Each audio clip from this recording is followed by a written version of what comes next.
Hi everybody, it's Tatiana, and I want to just do a short intro to let you know that Black lives still do and always will matter. Black everything matters. And if that is not something you agree with, then this is not the space for you, and you are invited to leave. Hi everybody, it's Tatiana, and today I'm coming to share with you my review of The Phantom of the Opera by Gaston Leroux. This is the prose of what the musical The Phantom of the Opera is based on. I've owned this book for quite some time, but it wasn't until I saw this book in Barnes & Noble, and this is the Barnes & Noble Classics edition, that I found out that this was actually a book, because I was introduced to The Phantom of the Opera when I was very young. The black and white, one of the older black and white versions was playing on television. My mother was watching it and I sat down and I watched it with her. Enter obsession. Since then, I have seen, I want to say, 2 other versions of the black and white Phantom of the Opera. I've seen it on Broadway. I've seen it on tour. I saw the movie version, which was accessible, but not great. Now, I have read the book.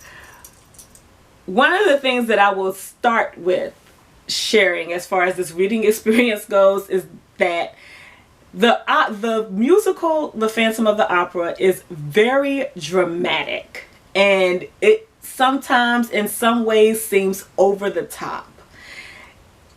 So's the book. As big and in your face, because that's one of the beauties of the musical of The Phantom of the Opera. It is very large, and as big as that is on stage, for some reason, after finding out that it was a novel, I expected the novel not to be as big. Y'all, the novel is as big. It is as dramatic. One of my favorite songs in, well, 2 of my favorite songs in The Phantom. That's how we're going to do this. That's how we're going to do this review. I just figured this out now. 2 of my favorite songs in The Phantom of the Opera are Masquerade and Past the Point of No Return. Past the Point of No Return is so fucking amazing, and so, like, it's tense, and it's everything. Okay, but we'll start with Masquerade because that is also hella beautiful, and because it happens at this whole Masquerade Ball. And if you have not seen the musical, what you can do is listen to the soundtrack, not from the movie. Okay? Not from the movie. To the original Broadway soundtrack.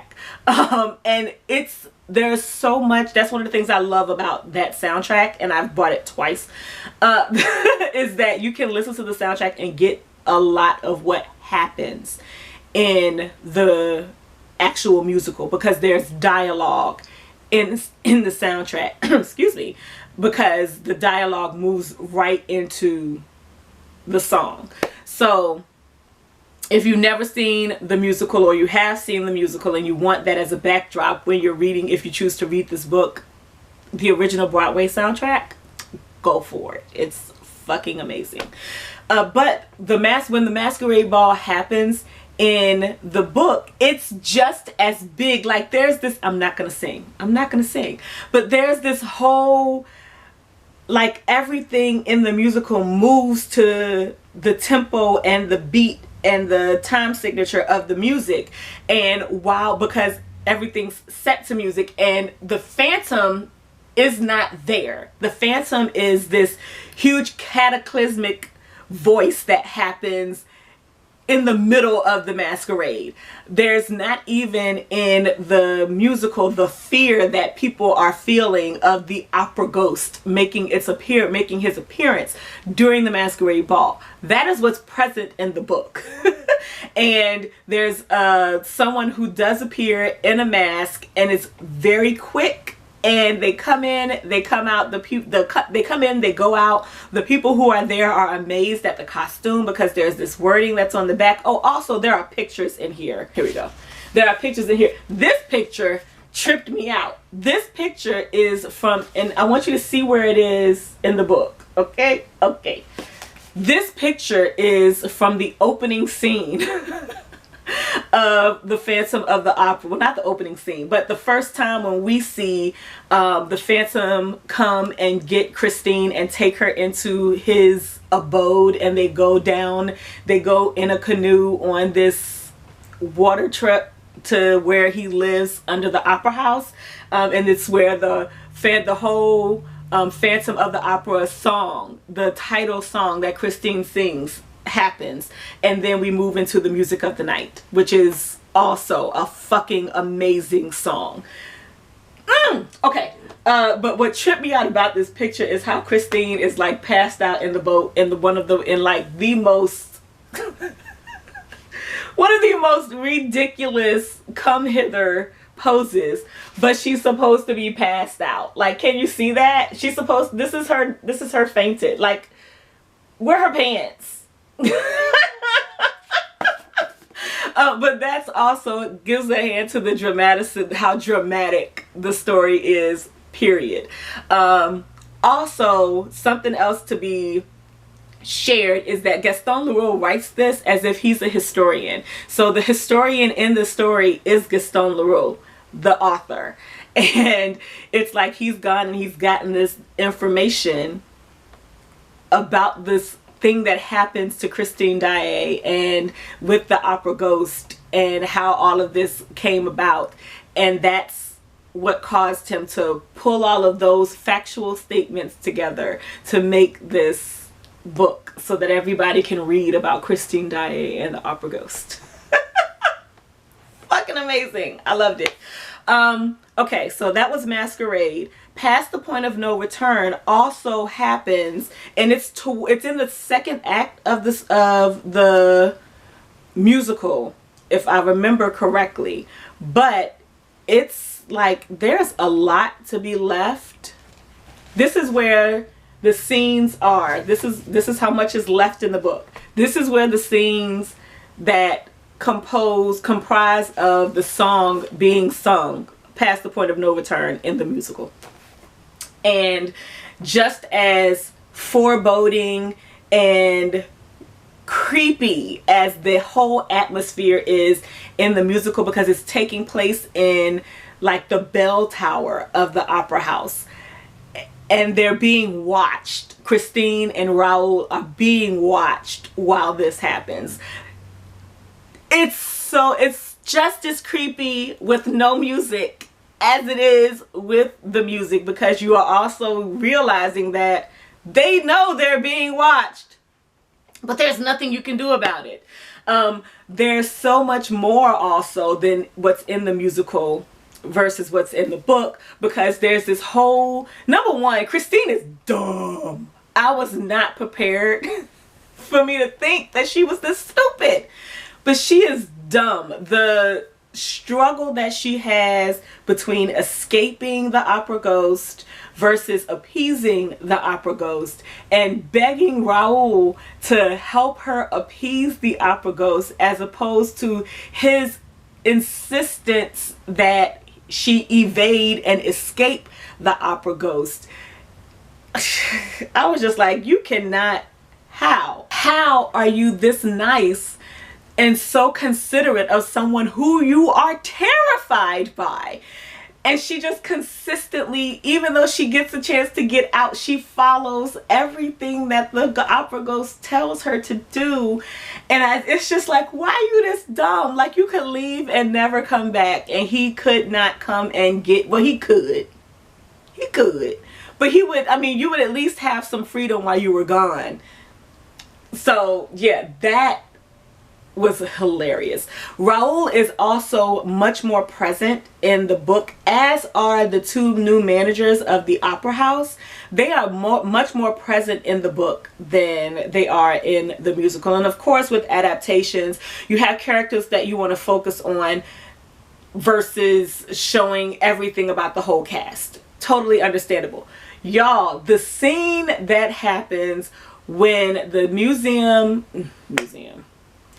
when the opera house managers refuse the opera ghosts, the Phantoms, demands in Christine Daae singing in the opera and playing the part of Marguerite, and they put Carlotta on the stage, and Carlotta has the croak moment on the stage, that shit is even more hilarious in print than it is in the musical. I was not prepared to literally laugh out loud during that exchange. But there's also something that's going on behind the scenes that you don't get in the musical, where Carlotta thinks that she is being victimized by Christine Daae. So she comes up with this whole elaborate, not elaborate, but yeah, elaborate plan of how she's going to fuck Christine's plans up. Christine had no plans. Like, she wasn't smart enough for that. The other thing about this story that we don't, like, we get a little bit of it in the musical, but not really, because scene changes, stages, you can't really show this much detail on the stage. But the opera house is ginormous, and not only are there numerous levels above, but there are numerous levels below. Like, there are numbered cellars. You have cellar number 1, cellar number 2, cellar number 3. Like, there's like 5.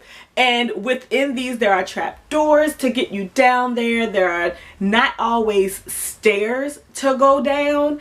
And there's not always a guarantee that when you go down, you're gonna get back the fuck up. I was not prepared for how huge this opera house was going to be on the page.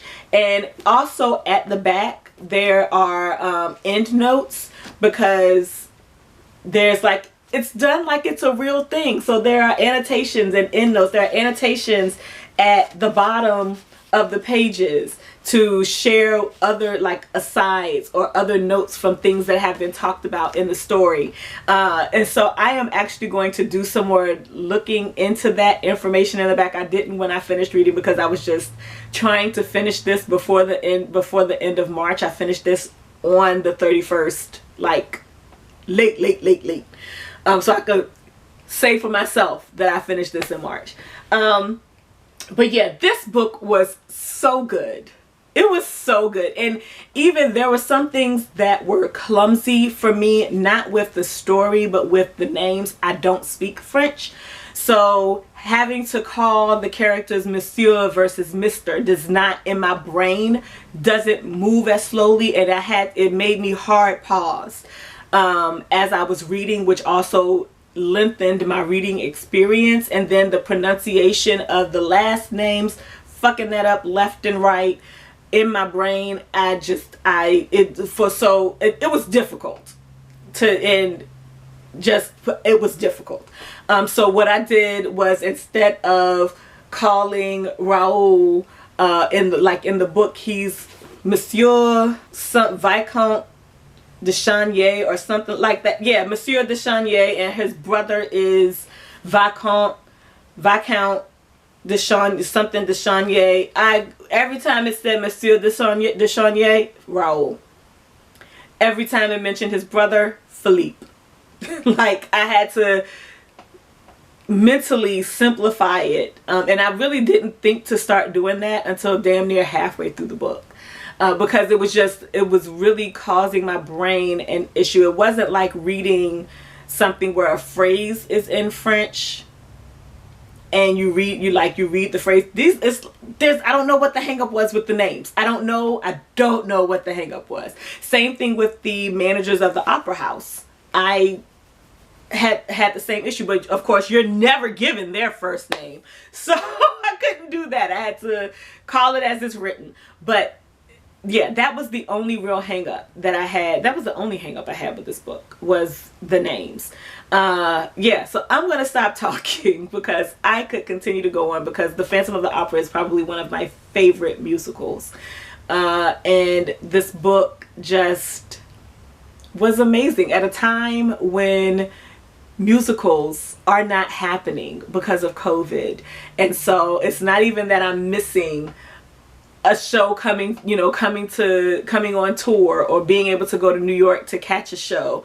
They're not happening because of COVID. And so this was just a very refreshing read that kept pulling me back and pushing me back to all of the times that, and all of the different companies that I have seen perform Phantom of the Opera over the years, and just how beautiful that musical is and how much I love it. And yeah, this book was great. I'm gonna stop talking. Thank you all for watching, and I hope you have a good weekend, whenever you see this video. Peace out.